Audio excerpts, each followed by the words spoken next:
जय जोहार, नमस्कार। छत्तीसगढ़िया चैनल देख रहे हैं आप। छत्तीसगढ़ की तमाम सभी बड़ी महत्वपूर्ण काम की खबरों की शुरुआत करते हैं आज की पहली बड़ी खबर के साथ। प्रदेश में न्यूनतम समर्थन मूल्य पर धान की खरीदी आगामी 1 नवंबर से शुरू होगी, जो 31 जनवरी तक चलेगी। वहीं मक्का की भी खरीदी 1 नवंबर से शुरू होकर 28 फरवरी तक चलेगी। पंजीकृत किसानों से प्रति एकड़ 20 कुंटल धान खरीदने का लक्ष्य 90 दिनों तक रखा है। इस साल 125 लाख मीट्रिक टन धान खरीदने का अनुमानित लक्ष्य रखा गया है। खाद्य मंत्री अमरजीत भगत की अध्यक्षता में गठित समिति की बैठक में विपणन वर्ष साल 2023-24 धान खरीदी तथा कस्टम मिलिंग की नीति में समीक्षा बैठक की गई। बैठक में बताया गया कि केंद्र सरकार के द्वारा अच्छी किस्म की धान और मक्का पर निर्धारित न्यूनतम समर्थन मूल्य पर खरीदी की जाएगी। केंद्रीय खाद्य विभाग के द्वारा दिए गए निर्देश के तहत प्रदेश में किसानों के द्वारा बायोमेट्रिक तरीके से धान खरीदने का निर्णय लिया गया है। बायोमेट्रिक तरीके से धान खरीदी की प्रचार प्रसार करने तथा व्यापक तौर पर बारदाने इकट्ठा करने के निर्देश दिए हैं। इसके अलावा मुख्यमंत्री ने गोधन न्याय योजना के हितग्राहियों को 23 करोड़ 93 लाख रुपए की राशि का किया भुगतान। गोबर विक्रेताओं को 5 करोड़ 36 लाख रुपए, स्व सहायता समूहों एवं गोठान समितियों को 2 करोड़ 77 लाख रुपए का भुगतान किया। इसके अलावा सहकारी समितियों को अतिरिक्त प्रोत्साहन की राशि के रूप में 13.5 करोड़ रुपए का भुगतान किया। छत्तीसगढ़ में सबसे ज्यादा बस्तर संभाग में 1.47 अरब का बिजली बिल है बकाया। बस्तर संभाग में नोटिस के बाद भी नहीं कर रहे हैं लोग भुगतान। संभाग के 7 जिलों के बिजली उपभोक्ताओं के पास 147 करोड़ रुपए बकाया है। वैसे सबसे अधिक 85 करोड़ रुपए शासकीय विभाग का बकाया शामिल है। शासकीय विभाग नोटिस जारी करने के बाद भी बकाया भुगतान करने के लिए रुचि नहीं दिखा रही। जानकारी के लिए बता दें कि विद्युत कंपनी हर साल मार्च के अंत तक बिजली बिल बकाया राशि 100% वसूलने का अभियान चलाती है, लेकिन इसके बावजूद भी बिजली विभाग बकाया नहीं वसूल पाई।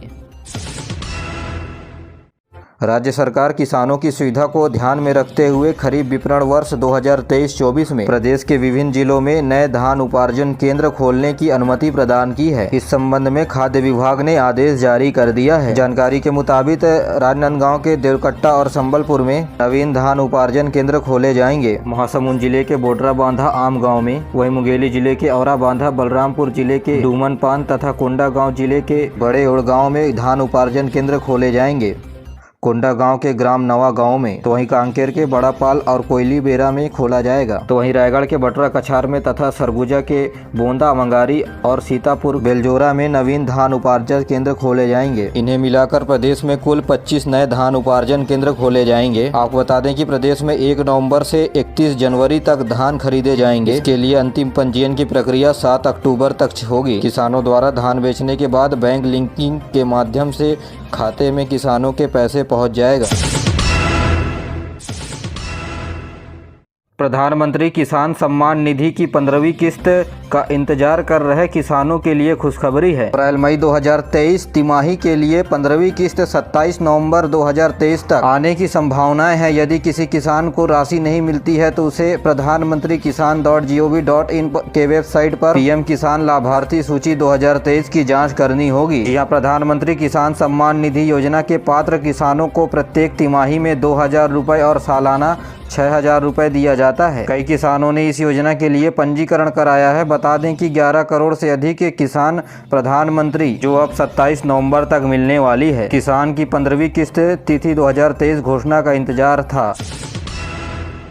ऐसे में सभी जिले के कलेक्टरों के द्वारा सभी डीजल और पेट्रोल पंप में डीजल और पेट्रोल के रिजर्व स्टॉक को छोड़कर भंडारण रखने के लिए कहा गया है। यह आदेश छत्तीसगढ़ मोटर स्पीड एवं हाई स्पीड डीजल ऑयल अनुज्ञापन तथा नियंत्रण आदेश 1980 के प्रावधानों के तहत जारी किया गया है। आदेश के अनुसार जिले के प्रत्येक पेट्रोल पंप में 2000 लीटर डीजल तो वहीं 1500 लीटर पेट्रोल का भंडारण रखना होगा अनिवार्य। इस संबंध में सभी जिले के पेट्रोल पंप के संचालकों को आदेश जारी कर दिए गए हैं। वहीं आदेश का उल्लंघन करने पर कड़ी कार्रवाई की जाएगी।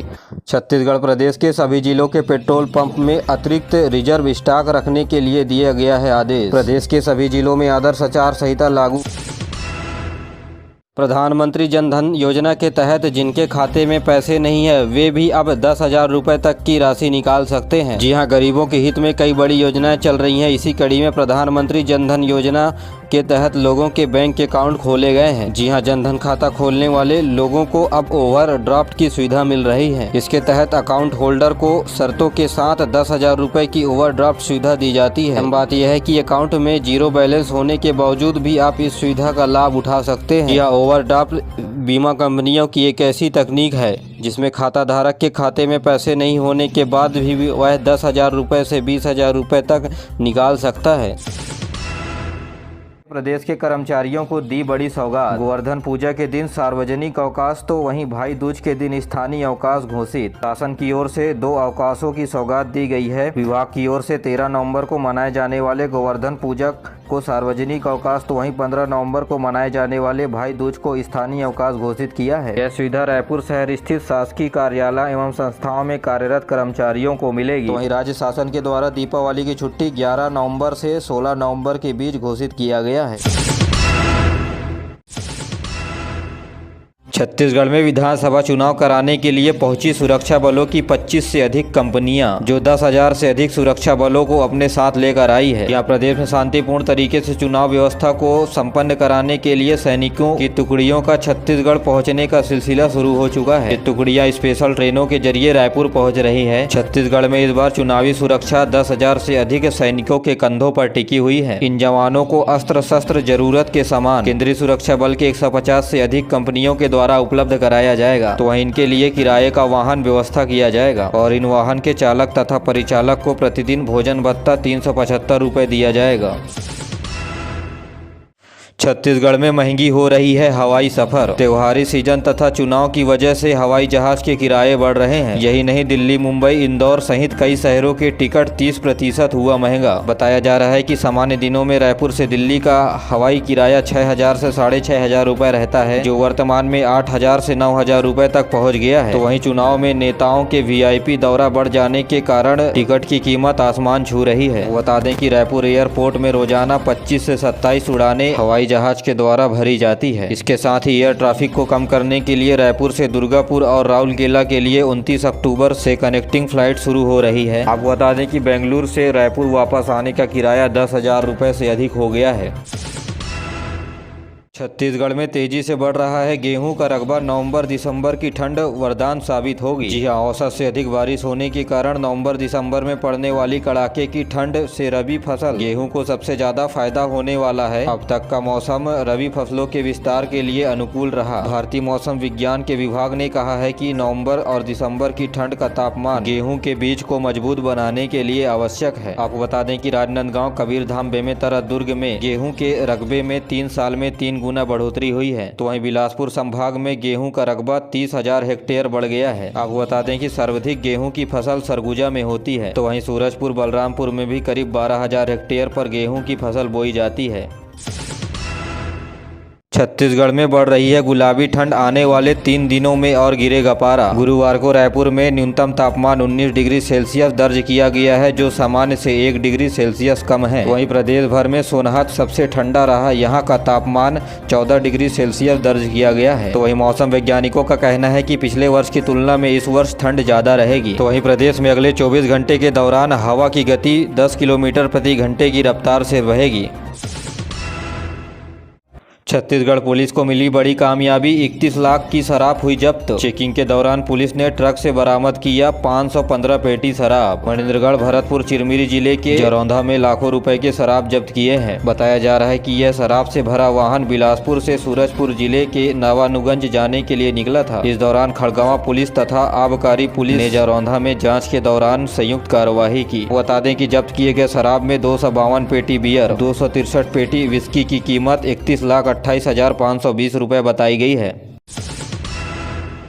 छत्तीसगढ़ की ज्ञानेश्वरी यादव ने जीता स्वर्ण पदक। जी हां, गोवा में 37वीं राष्ट्रीय खेल का आयोजन 26 अक्टूबर से 9 नवंबर तक भारतीय ओलंपिक संघ एवं गोवा ओलंपिक संघ के तत्वाधान में किया जा रहा है। राष्ट्रीय खेल में वेट लिफ्टिंग खेल का आयोजन कैंपस ओपन ग्राउंड पपड़जी, गोवा में 23 से 25 अक्टूबर के बीच शुरू किया गया था। जहां खेल के दूसरे दिन छत्तीसगढ़ की ज्ञानेश्वरी यादव ने 49 किलोग्राम वर्ग के स्केच तथा 80 किलोग्राम के क्लीन तथा जर्क, 97 किलोग्राम कुल 177 किलोग्राम का वजन उठाया और स्वर्ण पदक पर अपना कब्जा किया।